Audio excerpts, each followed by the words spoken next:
ओम गुरु ब्रह्मा गुरु विष्णु गुरुदेव महेश्वर गुरु साक्षात परम तस्मै श्री गुरुवे नमः।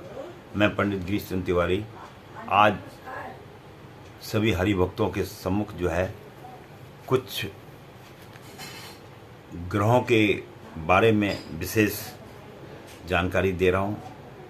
अब सबसे जो हमारे 9 ग्रह हैं ये इसमें उच्च का ग्रह कितने अंश का होता है और नीच का ग्रह कितने अंश का होता है, इसके विषय में मैं थोड़ा सा आप लोगों के सम्मुख बतलाना चाहता हूँ।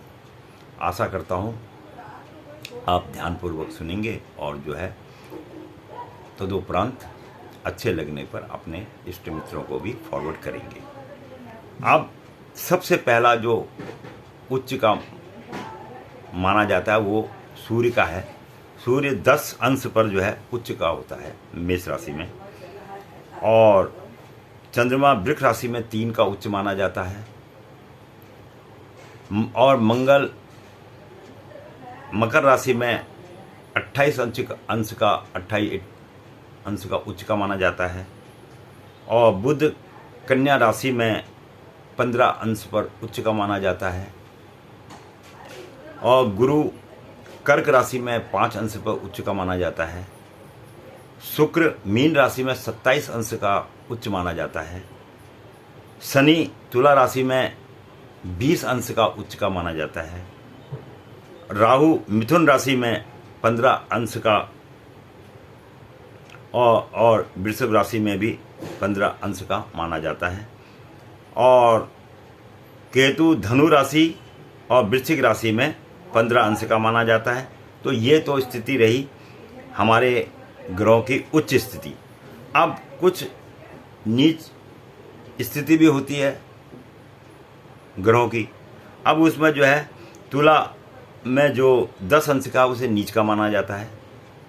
वृश्चिक में 3 अंश का जो है नीच का माना जाता है। कर्क में 28 अंश का जो है नीच माना जाता है। मीन में 15 अंश का जो है नीच माना जाता है।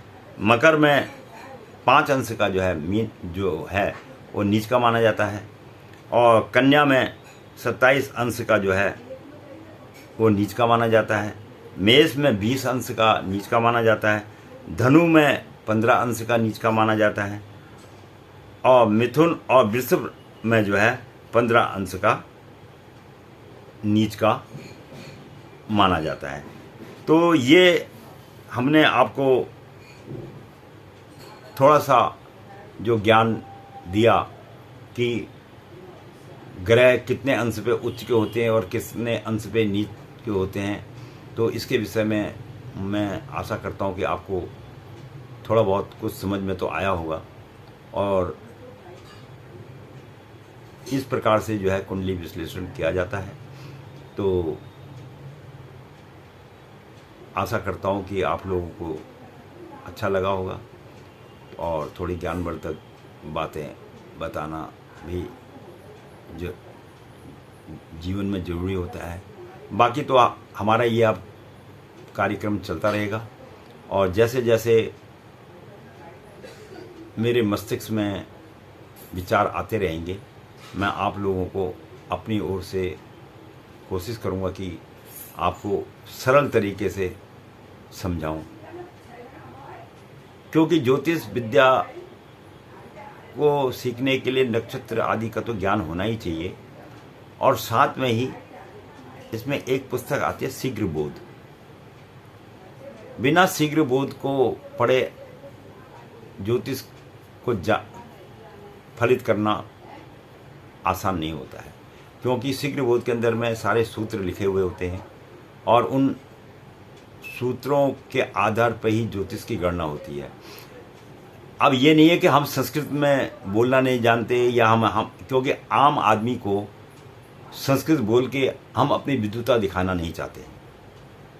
हम ये चाहते हैं कि सरल भाषा में लोगों तक ज्ञान पहुँचे और उनको समझ में आए, ना कि संस्कृत के श्लोक बोलने से या विशेष तरह से कहने से जो है लोग समझ पाएंगे। अब हम अगर संस्कृत में कुछ बोलेंगे भी तो आम जनमानस के समझ में कुछ आएगा नहीं, और संस्कृत तो इसलिए हमारी जो वेदों की भाषा है वो इसलिए उसको महत्वता दी गई है क्योंकि जब सृष्टि की उत्पत्ति हुई तो उस समय में एक भाषा हुआ करती थी संस्कृत, और संस्कृत भाषा को ग्रहण करने के लिए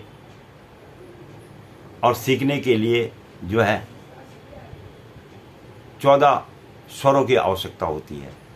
तो इस विषय में मैं अगले वीडियो में आपको बताऊंगा कि संस्कृत का और ज्योतिष का और वेदों का इस विषय में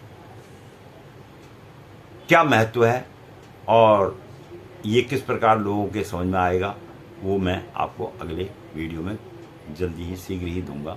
धन्यवाद। इसके साथ ही मैं अपनी वाणी को विश्राम देता हूँ और सभी लोगों को मेरा प्रणाम और आशीष। धन्यवाद।